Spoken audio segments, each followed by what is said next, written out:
Good morning. I have a very distressed Patronus in the background because he smells one of his favorite parks that we just pulled up to. It's pretty far from my place, so it's hard to come here all the time, but I have the week off. So I thought we would do our first little mother and son date, because usually when we come here, the grandparents join as well. We're doing a little solo adventure today. I brought a book, so we'll do some walking around, get him all settled in first. I'm not going to film that because walking him is a full attention event with the treats ready and the training ready and everything. But once I find a bench, I will talk through a bit more about what book I'm going to be starting. I also forgot to put on sunscreen on my face today, so it's one of those days. Anyway, off we go. All right, we found a bench. I hope that the wind isn't killing the mic. Patronus was so efficient. That's when you know he likes a place. He does all of his business right away, and then he'll just kind of use the opportunity to explore. He's literally, I don't know if you can see, rolling on the grass right now, having a good time. I will expose myself a little bit. It is late November as I'm filming this footage to prepare, and it is so green still. It's hardly ever this green late November, which is nice for me, but not nice when you think about the reason why. Anyway, I'm gonna try and double my leash hand for my camera hand. I'm gonna be starting Forget Me Not by Julie Soto, which I'm super excited for. I've been reading so many like litfic books lately that just have not been kind of like, they've just not been good. A lot of them have been for my book club, so that's fine. Like, I feel like book clubs are the place to read not so great books.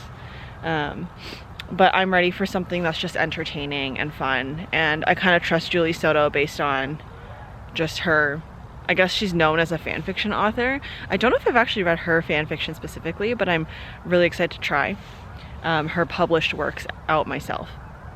So yeah, I'm gonna get some footage of the nice scenery and then I'm gonna start reading. He is now behind me.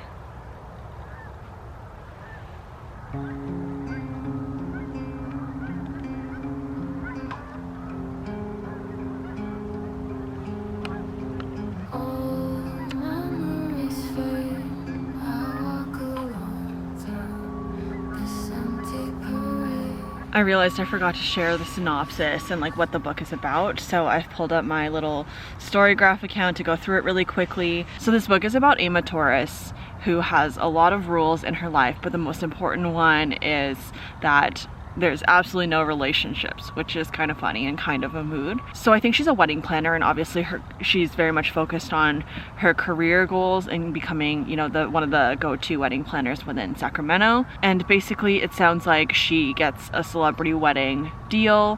However, she needs to work with a florist who apparently she may have broken his heart before. And this is where it gets a little goofy. The florist's name is Elliot Bloom, and I guess it's just gonna be kind of like a enemies, not enemies, I don't even know what to call it, like a second chance romance kind of novel. And we'll see.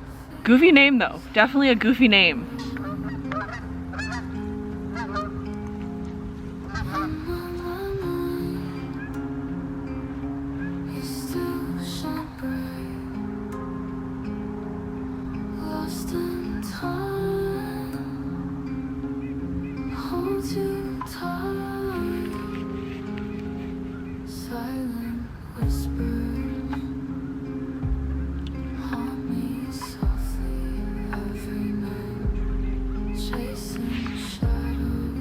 I also brought some treats that I bought him as a souvenir when I went to New York, since we don't have Trader Joe's in Canada.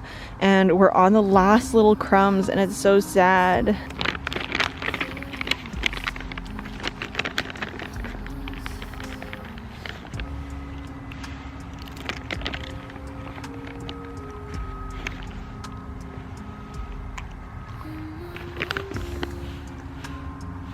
So I just finished the first chapter of the book, and I'm actually really liking the way that it's written so far. Like, I think that in terms of writing and in terms of just capturing the character, it's your classic rom-com situation, but I like that it's very like, it's not too cringy, it's not too anything. Like, I find the character relatable in certain senses of just being a very type A event planner.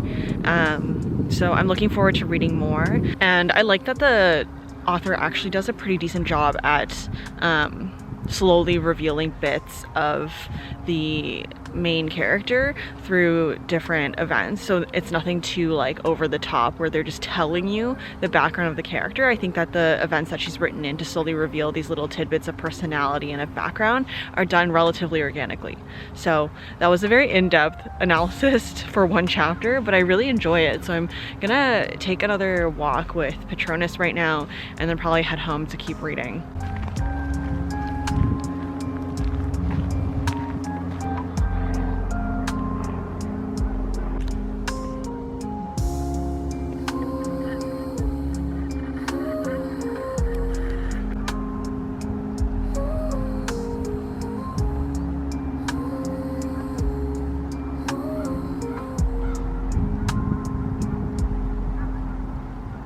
It is safe to say that this book is extremely bingeable. I got back from the park with Patronus and I've just been lying on the couch the rest of the day just reading it.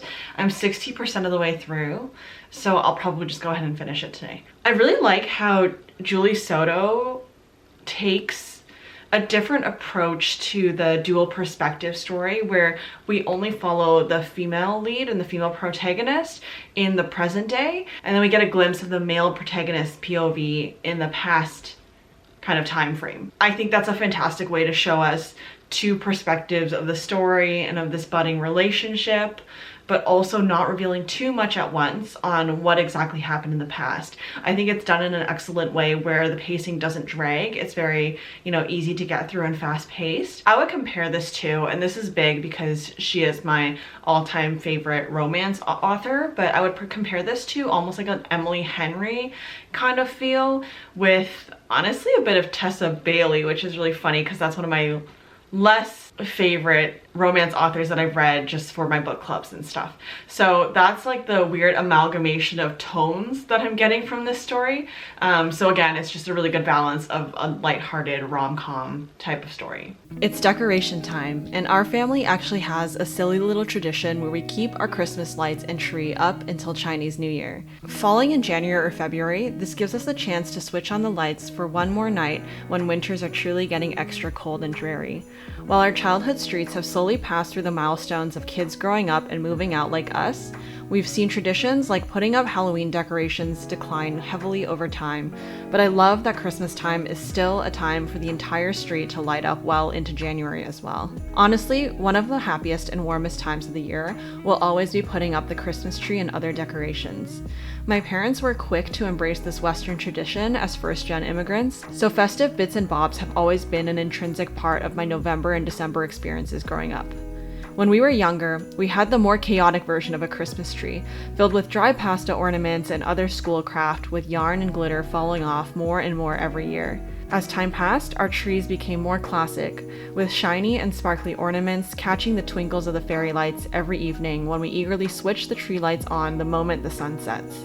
We all have our own roles as well, with my dad in charge of digging up all the boxes in the basement, Connie and I putting things up in a first attempt, and my mom finishing up by reviewing our work and shuffling the ornaments around so that everything is in their perfect place.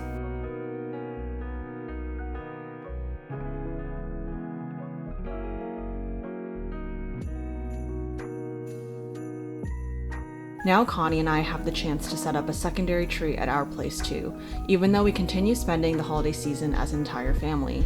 We have a little more fun with our tree, fully inspired by when we lost our minds walking through Costco one day and seeing the Squishmallow ornaments that were released. Last year, I also picked up a vintage Christmas vinyl from a thrift store in a small Christmas town, so now there's an extra step to add to the excitement of decorating.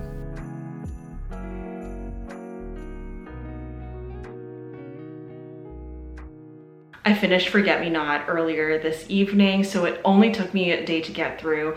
I would really recommend this if you're looking for a lighthearted rom-com book to read. I really appreciated the overall pacing, the character development, even in their own individual plots and arcs.